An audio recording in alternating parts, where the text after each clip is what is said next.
ஹாய்ங்க, இன்னைக்கு ஒரு ரெசிபி தான் பார்க்க போகிறோம். என்னோட ஸ்டைலில் ஈஸியாக தக்காளி தொக்கு எப்படி வைக்க போகிறதுன்னு பார்க்க போகிறோம். அதுக்கு முன்னாடி நம்ம சேனலை சப்ஸ்கிரைப் பண்ணாதவங்க சப்ஸ்கிரைப் பண்ணி சப்போர்ட் பண்ணுங்கள்.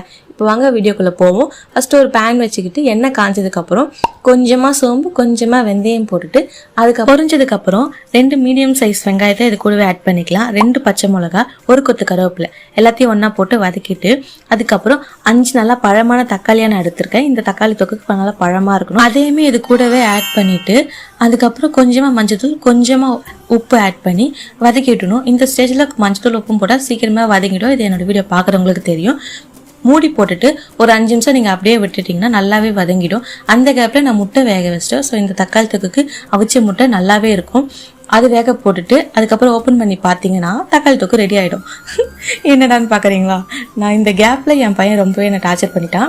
இதில் என்னென்ன மசாலா ஆட் பண்ணுறது ஃபுட்டேஜ் எடுக்காமல் விட்டுட்டேன். ஆனால் இல்லை என்னென்ன போட்டிருக்குன்றதை உங்கள்கிட்ட சொல்லிடுறேன். 2 ஸ்பூன் மிளகாத்தூள், 3 ஸ்பூன் தனியாத்தூள், 1 ஸ்பூன் காஷ்மீரி தூள், இது எல்லாத்தையும் போட்டு நல்லா வதக்கிட்டு எண்ணெய் பிரிஞ்சு வந்ததுக்கப்புறம் உங்களுக்கு வேணும்னா தண்ணி ஆட் பண்ணிக்கலாம். பட் நான் தண்ணி ஆட் பண்ணல. இதே கன்சிஸ்டன்சியில் தான் நான் பண்ணியிருக்கேன். ஸோ என்னோட ஸ்டைலில் தக்காளி தொக்கு ரெடி. பாப்பாக்கு லஞ்ச் டைம் வந்துச்சு.